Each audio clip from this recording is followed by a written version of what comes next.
Yes, thank you, Tiffen, for recording. I will leave you to first start with the introduction, and I will go to the next slide when you say. Thank you, Marie-Claire. Yeah, good afternoon, everyone.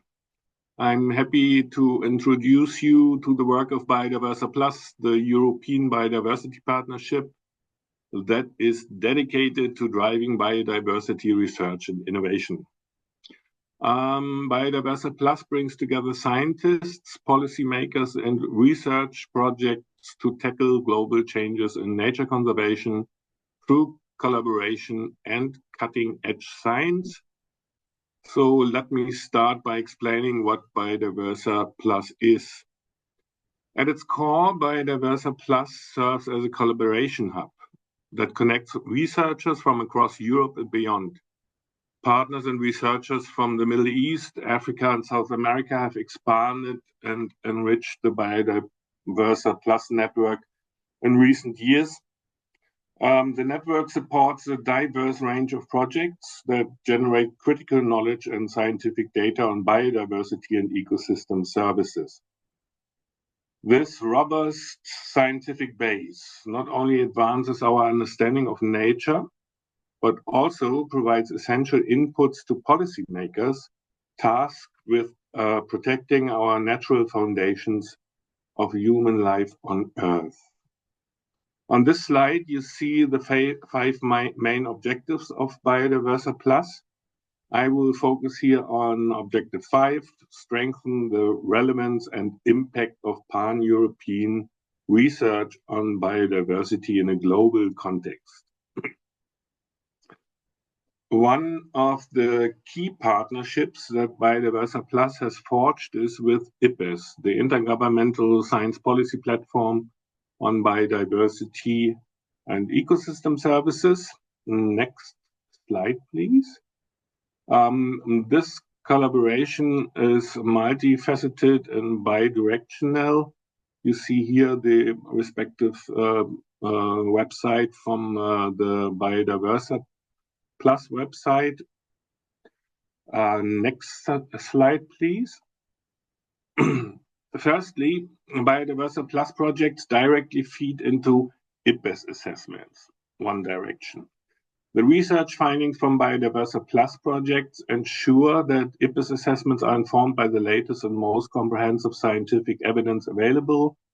One example of this collaboration is the thematic fact sheets developed by Biodiversa Plus based on research findings from 11 projects which have made important contributions to the regional IPBES assessment for Europe and Central Asia. Next slide. Other direction is Biodiversa Plus leverages the identified knowledge gaps from IPBES assessments to propose targeted funding opportunities. By doing so, it helps channel resources to areas where further research is most needed and ensuring that critical gaps in our understanding are addressed effectively. One current example is the close coordination between IPBES and Biodiversa Plus on the issue of transformative change.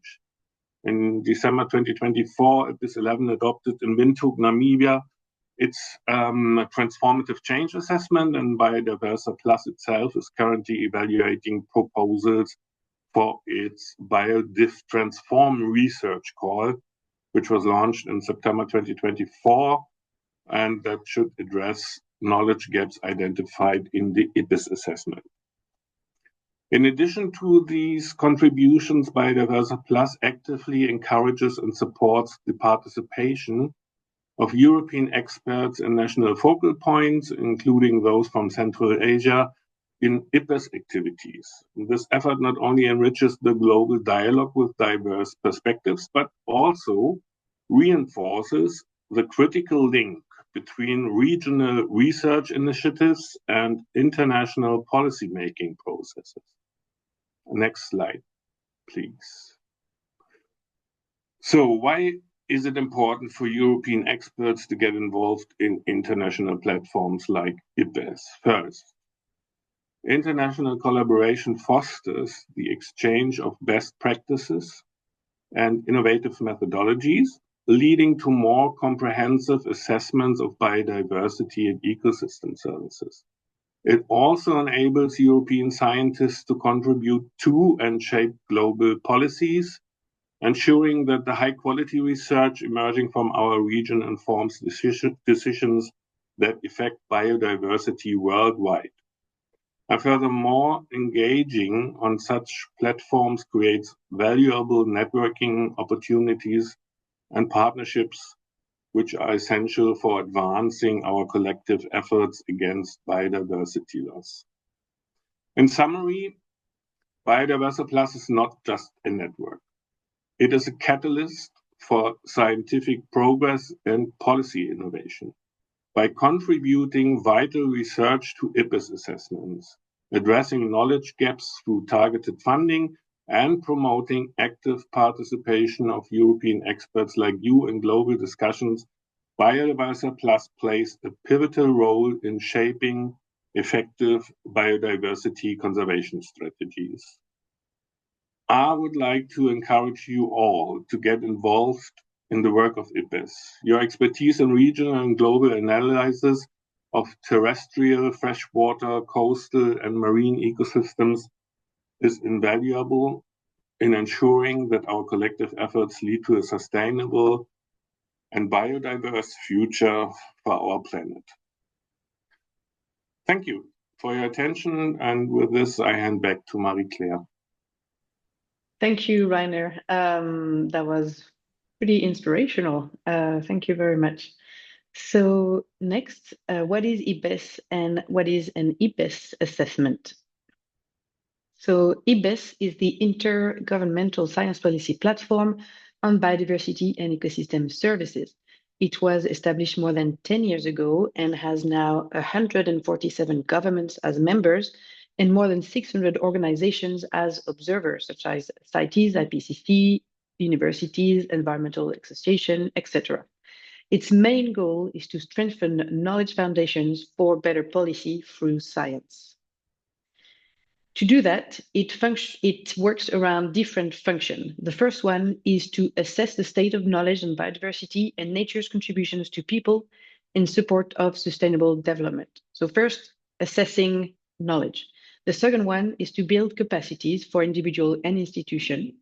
Then it also promotes the generation of knowledge and data management on biodiversity as a foundation for the work of IPBES. It also works on policy support with promoting the development and use of policy instruments, policy support tools, and methodologies. And finally, it has a strong function also on stakeholder engagement and communication. What we're focusing here today is the first function on assessing knowledge, which is basically IPBES assessments. So there are 13 assessments so far. They are produced regularly and timely, and they can be different. They can be global, like the global assessment, but also regional, like the European and Central Asia assessment, but they can also be thematic, and I'll show examples after. Usually, an assessment has 5 to 6 chapters and a glossary. The chapters are summarized in what we call a summary for policymakers, and that's what is presented during IPBES plenaries for the governments to review and approve.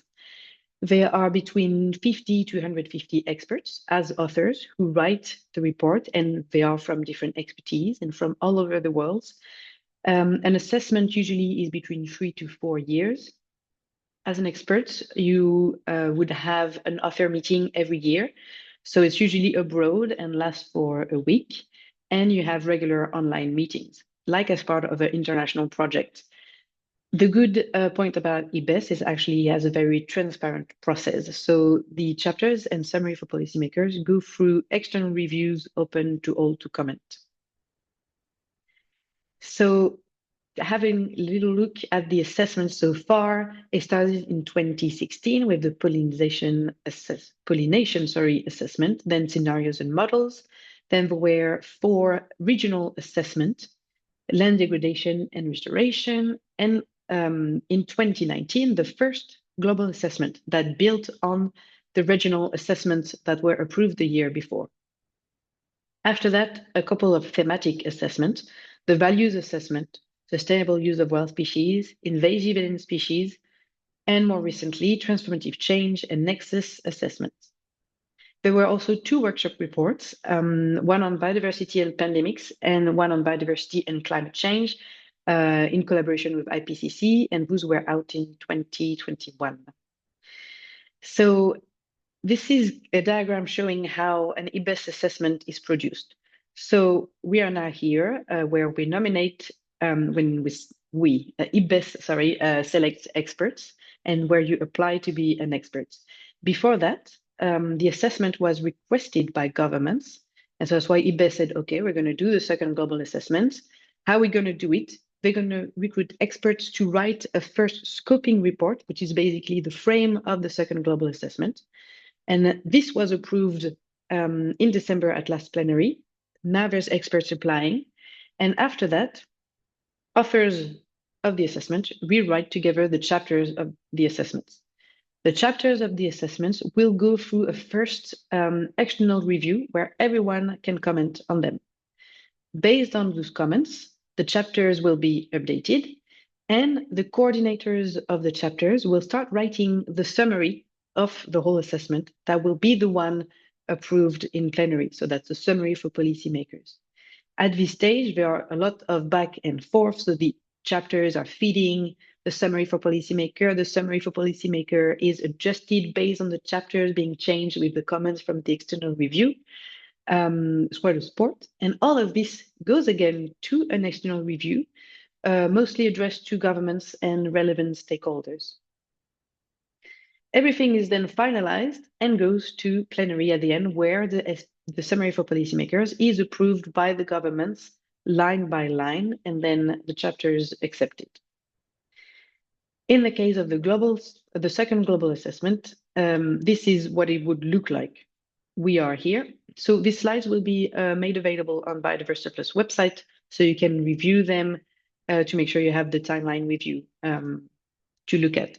So we are here now. You can expect to have a first author meeting before the end of 2025 and to develop the first chapters of the second global assessment.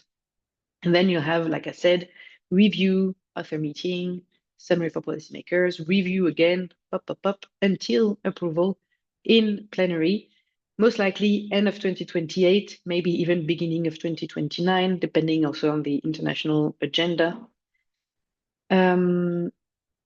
So before Helen goes to the second global assessment, I will just come back in the past to talk about the first global assessment, because the second global assessment is going to build on the first one. It's basically going to be an update with all the relevant knowledge that has become available since then. So just a few words about the first global assessment. There were 150 experts working on it, more than 350 contributing authors, and I'll talk about that after.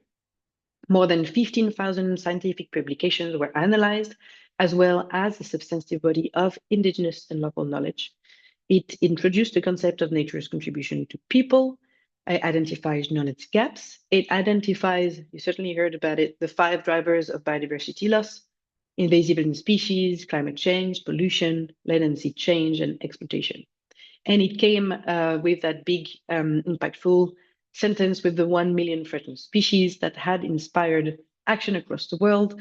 Environmental leaders and celebrities such as Justin Trudeau, Bernie Sanders, and Leonardo DiCaprio actually raised their voice for biodiversity after this first global assessment. It was even presented during National Assembly, such as the French one. But to be cited by DiCaprio only, I think, is quite an angle already. So it is expected, the second global assessments, to have a huge impact on policy and worldwide. So now, Helen, I will leave the floor to you, and I will make you in charge of controlling the slides. Great. Thank you very much. And I'm really delighted to have been invited to join this webinar and to give a presentation of the second global assessment and a little bit about my experience as an author or an expert within assessments. So yeah, I'm Helen Roy from the UK Centre for Ecology and Hydrology and also the University of Exeter. And I've had the great pleasure to be actually also a lead author on the Europe and Central Asia Regional Assessment, but more recently a co-chair of the Invasive Alien Species Assessment and an author of the scoping report of the second global assessment. Oh, great, it is moving forward. Wonderful, thank you. So just to go through the second global assessment with you and to apologise that there's quite a lot of text on these slides, but I think hopefully they'll be useful to you as reference points after the webinar as well.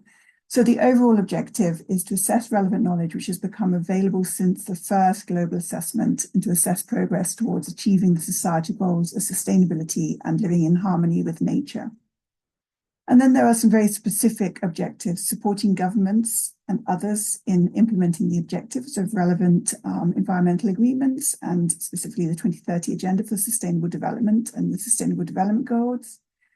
Also supporting progress towards global targets such as those in the Kunming-Montreal Global Biodiversity Framework and assessing the scientific and technical basis for the additional efforts which might be needed to push forward towards 2050 and the vision for biodiversity.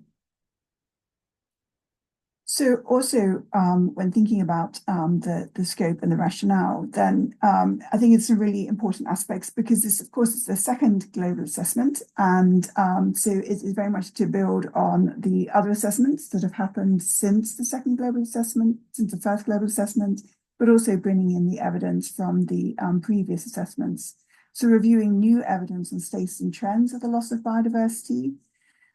There was very much an emphasis from the scoping experts, the need to highlight positive examples, showing the successes that have happened. I think, we're all very aware of the bleak situation, and certainly, as Marie-Claire mentioned, that 1 million species at risk of extinction, that was a figure that came out from the first global assessment, certainly caught the imagination of the media, but it really is stark and bleak messages. So in the second global assessment, it's really hopeful that there will be some more positive examples. But also, of course, through the first global assessment, there are a number of gaps that were identified, and this is an opportunity to see which of the gaps have been filled, and particularly incorporating multiple worldviews and different knowledge systems, and also relevant social issues and across different social groups as well. So as well, assessing different challenges, the lessons learned and potential solutions within and among regions, but really incorporating issues related to Indigenous peoples and local communities comprehensively, again, including those multiple worldviews and values. And then synthesizing the differing roles of actors such as the governments, Indigenous peoples and local communities, and many, many others. In particular, with a focus on delivering the building blocks for transformative change. So that's a lot of information on the scope and the aims, and then turning towards geographic coverage. There will be both regional and global dimensions, all biogeographic and oceanographic zones from regional to global levels, terrestrial, inland waters, coastal and marine ecosystems. Everything is going to be in this assessment.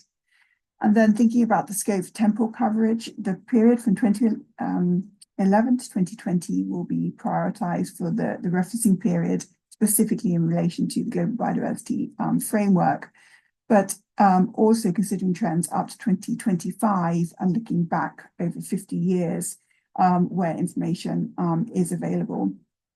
And then looking forward to 2100 as far as is relevant and possible, but really with a focus on 2030 and 2050, again, acknowledging the importance of the Global Biodiversity Framework. The use of historical data, long-term, large-scale data sets as an information source for possible baselines will be extremely important, and looking across various national, regional, and global indicator comparisons.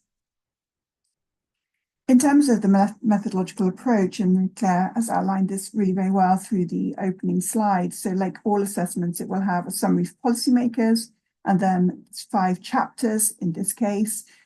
It will apply the IPBES conceptual framework, and there's lots of information on the conceptual framework available online, but basically it's this relationship between nature and nature's contributions to people and good quality of life.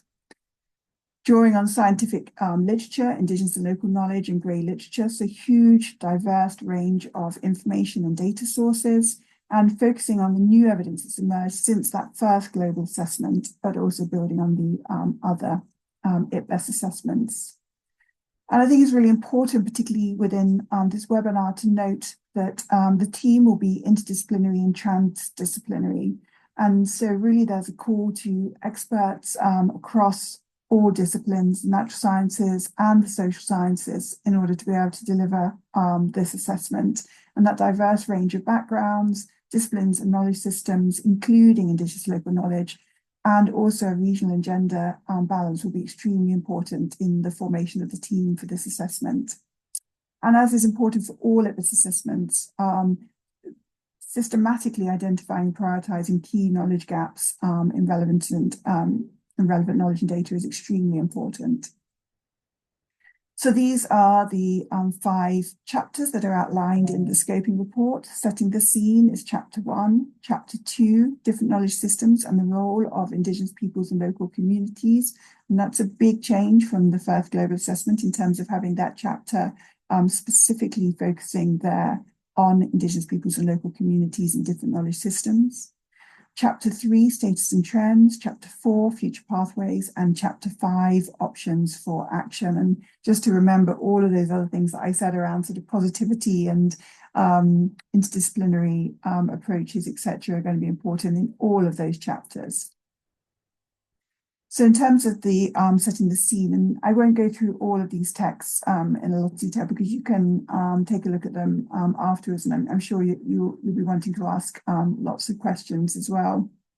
But as in all of the IPBES assessments, chapter 1 is really important in providing classifications, terminology, the approaches that are being used throughout the assessment, and also introducing the whole of the assessment, all of the chapter structure.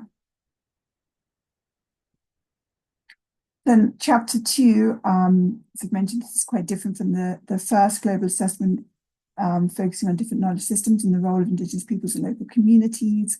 And this chapter will explore and assess and integrate diverse and plural values and worldviews of Indigenous peoples and local communities all around the world, assessing their relevance for driving transformative change, assessing the ways that Indigenous people and local communities interact with their environment and this reciprocal relationship between nature and people, examining the roles of social relationships, including values, practices, management techniques, and institutions for governance purposes, and also examining the responses of these knowledge systems to the changing world that we're living in.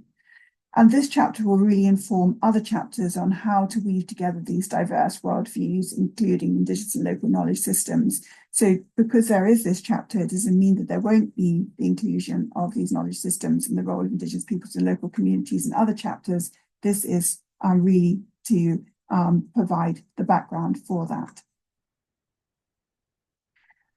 Then chapter 3, in terms of the status and trends, we'll be considering looking across those elements of the conceptual framework, good quality of life, nature's contributions to people, and the direct and indirect drivers that are part of that conceptual framework. And through this chapter, the experts will be asked to elaborate on causes and consequences that are driving these status and trends, looking across the range of indicators that are being developed to present the trends. And this chapter will very much focus on the global level, but will incorporate regional status and trends as well. And again, just as I mentioned, when describing chapter 2, there will be an updated assessment of the evidence and the role and contributions of Indigenous peoples and local communities within this chapter. So chapter 4, future pathways, began highlighting all the progress since the first global assessment and considering the various uses of future pathways and their uptake in policy making and decision making. And really from the scoping experts, there was a sense of the urgency of action here as well. So that sort of urgency, but also positive messaging within this assessment are going to be extremely important. A focus on the pace of action that's going to be needed, and the magnitude of transformative change if we're going to achieve the Global Biodiversity Framework and the Sustainable Development Goals as well. There will be opportunity to review business as usual pathways, but also explore potential surprises was the word that we used amongst the experts, and also critical thresholds. I won't go through too much more of the slides because I really am very mindful of the time, but ultimately, by looking at these transformative pathways, it will hopefully be possible to summarize consequences of following business as usual compared to transformative pathways in terms of future transformative change for achieving the Global Biodiversity Framework and Sustainable Development Goals.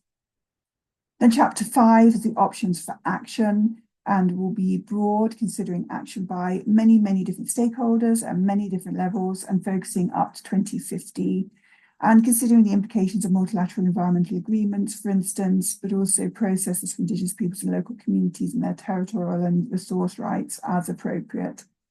There'll be an opportunity to learn from past action, but also to reflect and build on successful examples and very much look towards the future. So in terms of this sort of portfolio of options for action, the assessment will be inviting the experts to employ an inclusive understanding of options, looking across a whole range of variety of options and an array of stakeholders, including Indigenous peoples and local communities, thinking about sort of reality checks and prioritizing options from all of those that will be presented.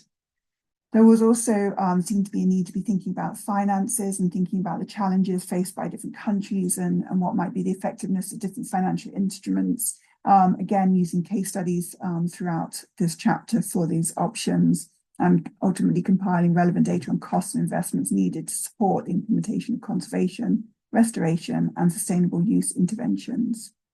But also importantly, including data on the costs of delaying action. So that is a quick overview of the second global assessment. You can see there's an awful lot anticipated to be included within it, but I think it presents all of us as experts as a really exciting opportunity going forward. Thank you. Thank you very much, Helen. That was a very nice overview.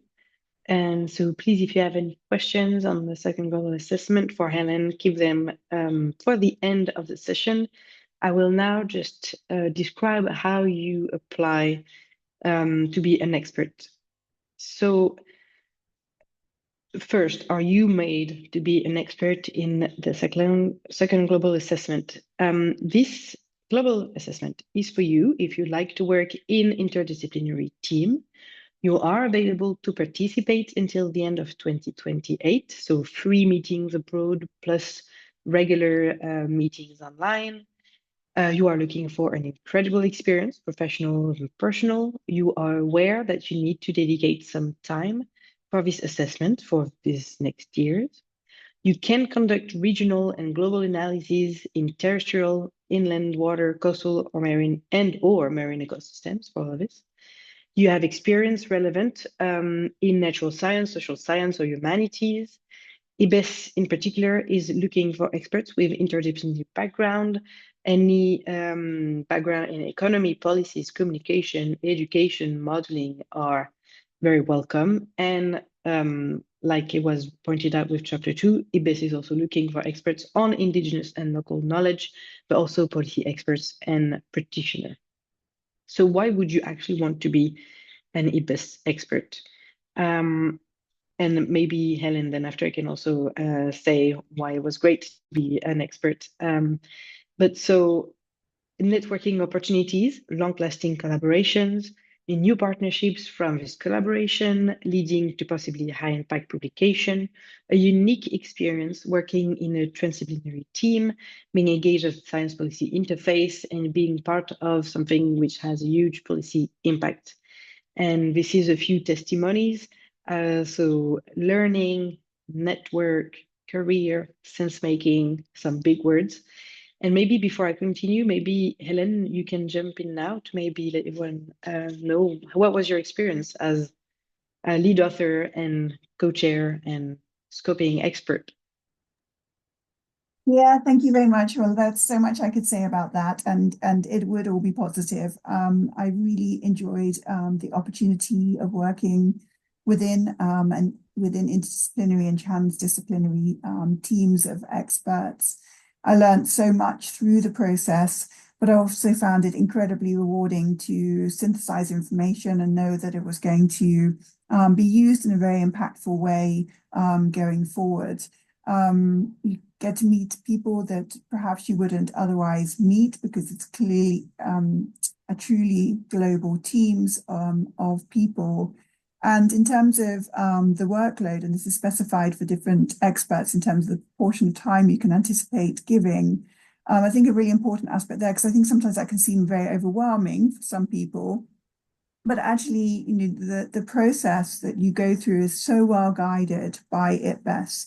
And there are clearly very, very busy times. For example, leading up to an author meeting, for instance, can be very busy. Going through all the many thousands of reviewers' comments can be really a very busy time. But there are quieter times in between. And the support that you have from the IPBES Technical Support Unit and the IPBES Secretariat and the many other IPBES task force and others is really, really phenomenal. So I think, you know, it's a tremendous opportunity to really get involved with something so impactful. And you know, just as IPCC is for climate change, IPBES is our opportunity to promote our understanding of biodiversity and ecosystems to the world. So in terms of thinking towards achieving the goals of the Global Biodiversity Framework and the Sustainable Development Goals and doing something really tangible to underpin our understanding of progress towards them, I'm not really sure there could be anything much better than getting involved with an IPBES assessment. Thank you. Wow, thank you, Helen. So now, after this also very inspirational speech, if you want to be an expert, you know that, I'm going to tell you that there's 3 different roles that you could have as an expert is in the assessment. So first there's co-chair, as Helen was for the Invasive Alien Species Assessment. This is the person with other colleagues that oversee the preparation of the assessment with the help of the chapter's coordinators, the technical support unit, and they also write the first chapter, and they oversee the preparation of the summary for policymaker, and they attend plenary at the end to discuss its approval. So it's usually more leading people with coordinating experience and with the highest proportion of their time dedicated to the assessment. You could also be a coordinating lead authors, so basically coordinating one chapter, but you also write in these chapters. You check for overlap with the other chapters, you prepare the summary for policymakers with the co-chairs, and you also attend plenary at the end to discuss the approval of the SPM. So also a leading role, so more time dedicated to the assessment. You can also be a lead author. So there are up to 20 per chapter. They produce designated piece in the chapters. They oversee, undertake evaluation, so literature review, and they also ensure that the chapter's information is going well in the summary for policymakers. And so that's a bit less amount of time, also depending on the section you're writing, obviously. The fellows are something quite particular about IPBES too. It's basically a lead author, but younger, or early career research version of it, usually less than 7 years of experience after PhD, and part of a capacity building programs where you do training, meet the others fellows. So if you are a young researcher, I strongly advise to also apply to be a fellow. Because you really have good support from IPBES. So as an author, you will do and maybe learn too. This is a learning experience again. Do literature review, produce data management report. You ensure you use the best available evidence. You identify knowledge gaps. So then later you maybe help create new research. You refer to the glossary, you participate to internal task force with your co-authors, and all of this, again, with the help of the Secretariat and the technical support unit. So you will be guided through the process. If still this sounds a bit too much for you, there are other ways you can be involved in an assessment. You could be a contributing author. So that's an author that just writes a box, create a figure, write a little piece in a section, a subsection, but it's at the invitation of the author only. So if that's something that you think you could be good at, you can review the assessment, participate to the review process, and you can, in the comments, say, well, actually, I'm quite an expert in this area. I see you need to develop this part. Maybe I could be a contributing author. Here's my email even. So then the author can directly contact you and ask you to write the piece. And so that's a lesser amount of time. So here's a table recapitulating everything. We don't have to go over now. You'll have this with you when you go on the portal of the Biodiversa Plus website after. So now the process of applying, you apply via IPBES website. There's a dedicated plan form for it, and it's until the 28th of March. So it can be misleading because when you go on IPBES website, it's written 6th of April, but actually that's the deadline for the nominators to validate your application. So there's different steps. You first apply, you say who's going to nominate you, your government or your organization, and then they validate your application. So basically, 28th of March is the deadline. And then it's going to go through evaluation via IPBES, and you will know about the results, I expect, around May, June. So you, if you have not yet, you go on IPBES website and you create an account. Easy. You've done that many times with other websites, I'm sure. You create an account, and that's also the opportunity to make sure to tick the box to receive IPBES notifications, so you'll know when the reviews are going to be undertaken. You go to the application page. So there's two application pages, one for experts, one for fellows. It sounds dumb, but sometimes you don't see it. You have to scroll down. And then you go through like this little step-by-step application form. It's in English only. You have to attach your CV. And there's a text field where you will be able to do like your motivation letter, you know, like how your expertise matches the needs of the assessment, etc. And then you say who is your nominating body. So usually your governments. You can go on the list of national focal points on the IPBES website to find who is the person to contact for your own country. And I strongly advise asking them beforehand, just to let them know that you are applying, so then they know when they're going to validate the people applying that you're here. And sometimes there's an internal selection and validation process, so it's also good to check with them just in case. And just so you are aware of, countries from Western Europe, other groups, so like Western Europe, Australia, America, are countries that are not funded by IPBES. So most governments or organizations will cover your travel expense. Usually the experts is not going to give its own money, obviously, to travel. But it is also good to check with your national focal points if they fund your travel or your own organization, so like your university, for example. And finally, so nominators, governments, or organization approve your application, and then this is evaluated by IPBES expert panel, and you'll know soon after if you're an expert. In conclusion, are you ready to dedicate some time for the next 4 years to an incredible experience, meetings abroad? And we're talking like nice meetings at China, Africa, Oceania. It's pretty cool, I'm not gonna lie. You have online meetings, so as part of any big projects you would be part of. Like Helen said, obviously more work a few days before the deadline, like we always do. And I advise to check with your organization before that they also know that you're applying, that they are ready to give you this time, that they support you in being an IPBES author. And this is a big assessment, so they will support you and possibly fund you.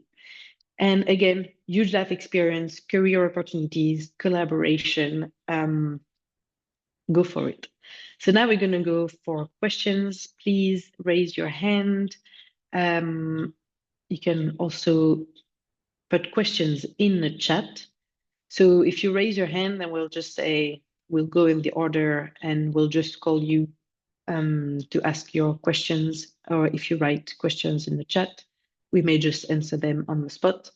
They can be on the second global assessment scoping report, they can be on the application process or IPBES.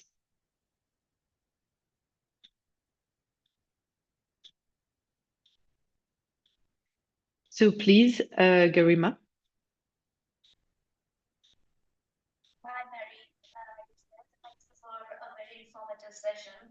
I've been trying to apply for IPBES like a fellow last year and experts as well, but the main problem is to find the nominating body.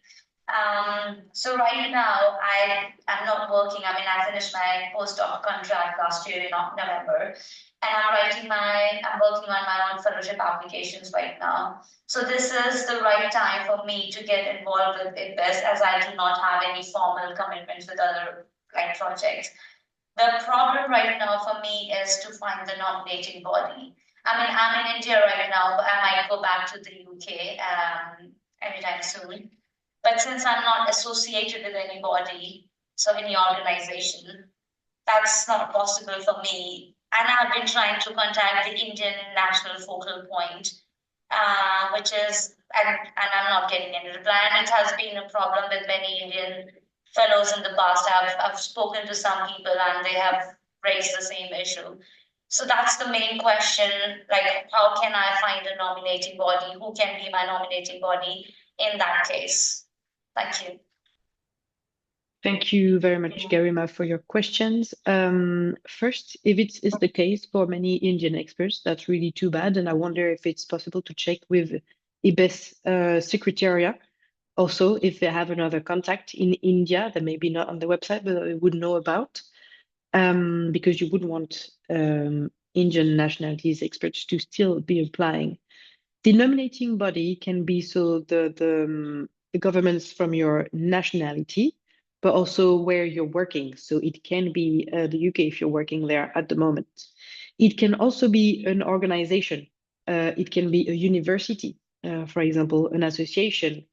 So you could also check with that, if that's the case. But in your case, I wonder if it might be worth also to ask the Secretariat about a contact in India. Sorry, last question, please. So say, for example, I'm a part of IUCN and SCB. So will that be possible? Can I ask them if they can nominate me, if that's possible? I would, yes. Okay, thank you. Next, we have Stephen. Hello.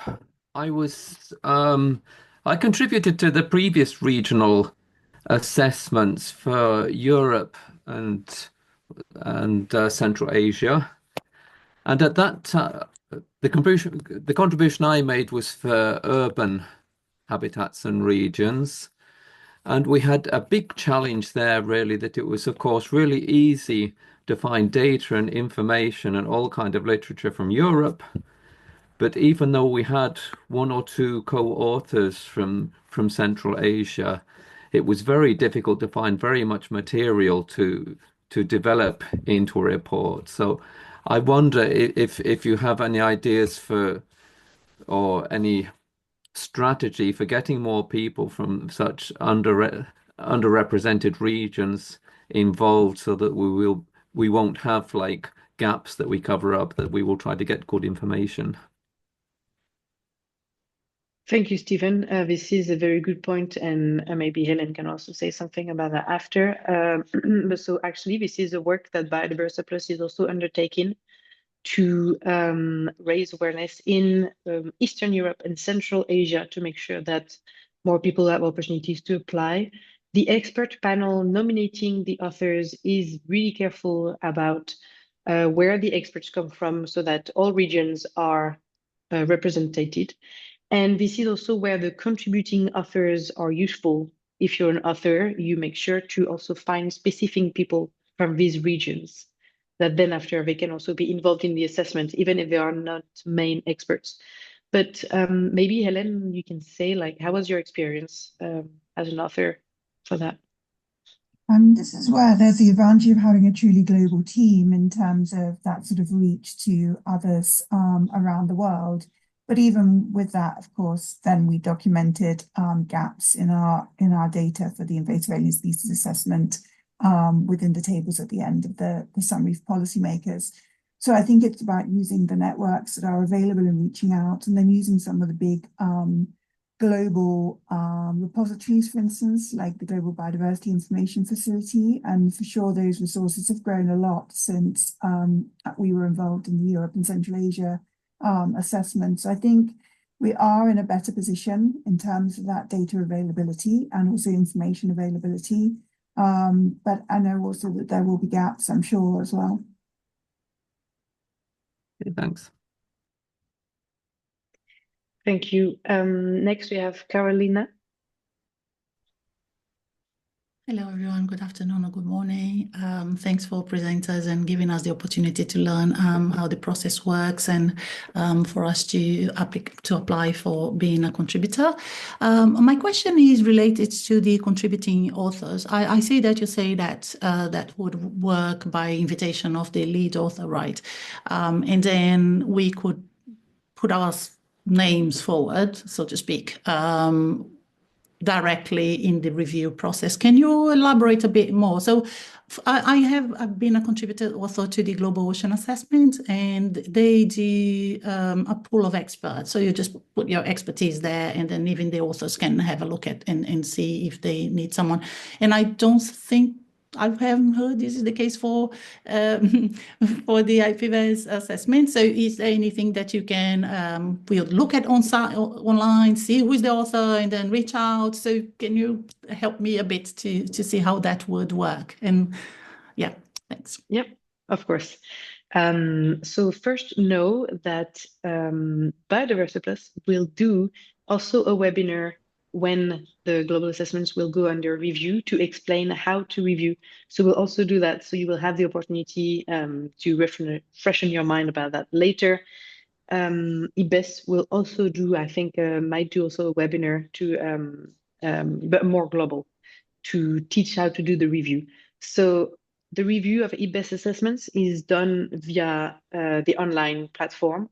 Basically, you download the chapters, and then you download like a file where you have to say, okay, this page and this line, I think there could be this, or I advise to take into consideration this paper for this paragraph, etc. And that's where you can say, I'm an expert in this, I can help that. And this is especially for the first review. So most likely beginning of 2026, I'm going to say, though I'm not sure, but most likely beginning of 2026, that's when there will be the first review. And it will be very drafty. And that's where the authors are still doing the review, they're working on it. So that's when they will be looking at this stage mostly as contributing authors. So yeah, that's how it will be done. But make sure to sign up to Biodiversa Plus newsletter so you'll know about this. And IPBES, if you register also on IPBES, if you have notifications, they will let you know when will be the review. Fantastic. Thank you so much, Marie-Claire. You're welcome. And thanks everyone again for the opportunity to learn about the process. Thank you, Carolina. Before we take the question from Andre, I see the question in the chat about the candidates under 35 years old for fellows. So yes, you can apply as a fellow. In your case, also Carolina, I would advise to apply to both. You never know. More opportunities for you as early career researchers. Then we have questions in the chapter 5 option for action. And that's maybe a question for you, Helen. Yeah, sorry. Do you see the question? Yeah, I can see the question around offering expertise to chapter 5.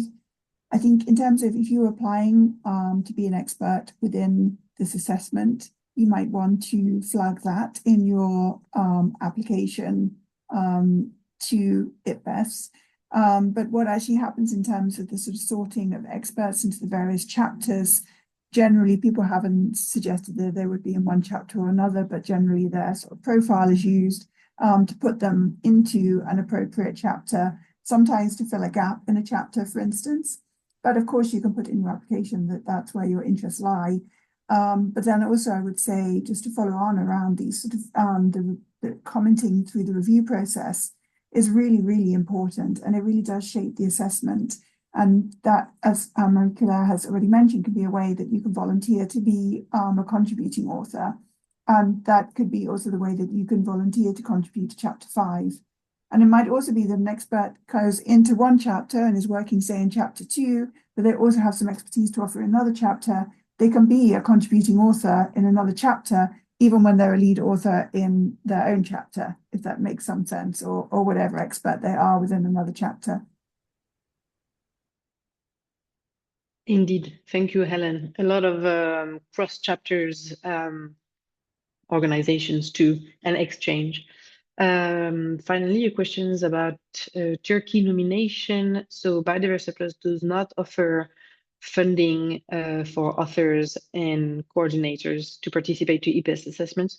But in the case of Turkey, I strongly advise to get in touch with your national focal points, with Donatus, that she will be able to let you know what's possible for you. Then thank you, Andre, for waiting. Please go ahead with your question. Bonjour, Marie. Thank you for the presentation. I think it's kind of connected to that. I was just wondering with regards to funding, because you mentioned that there might be some meetings or activities to do linked to this. So I was just wondering whether the funds might come from the national focal point, meaning the government, or is that from the affiliation center which the expert belongs to?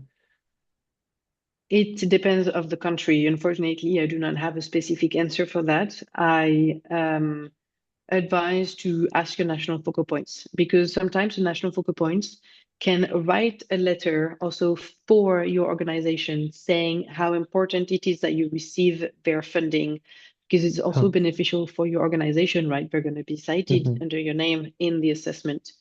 So I would first contact the national focal points, what's possible to do on their side, and they will advise you how to convince your institution also to give you the money. It's not that much money when you think about it at the stage of the organization. It's for free meetings. What's important also is that they agree to give you some time to do the IPBES, so you don't do like outside working hours, work too much. Thank you. Perfect. But as IPBES is becoming bigger and bigger, organizations are aware of that. A lot of universities, organizations know about it. Their experts have been authors in the assessment, so they are more and more also willing to give money and time for their experts to be IPBES authors. Stephen, you asked, presumably someone lead author in what chapter, competing between authors. So it is more time, obviously, and you are allowed to say, no, I don't want to be contributing authors in the other chapters. I don't have time. No one will force you, obviously, to be working more than you should. And actually, contributing author is not an author that went under selection. So it's not an official expert. It is an expert. It's not an official author in the assessment. And it's usually just about a box, a figure. We're talking about one-day work.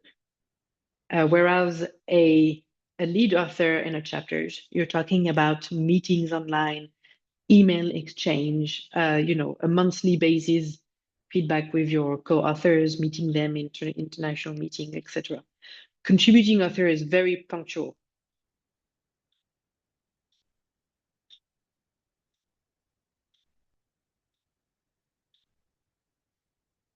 Are you eligible to participate if you are working at the European Commission? Very good questions, and I don't see why not, but I'm not entirely sure about this one.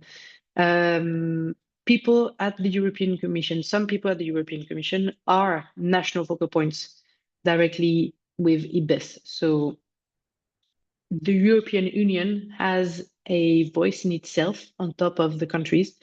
Don't ask me why. I don't know why. But it might be worth checking with your colleagues at the European Commission, or maybe to drop an email. If you go on IPBES website, in the contact sections, or if you look at the application, there's also, if you want to write an email to ask them, because in that case, I'm not entirely sure, but I don't see why. Very specific.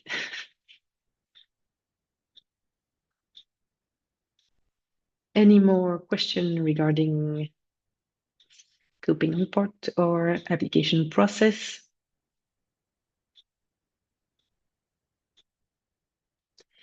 Everyone is looking happy, and it's 13:59.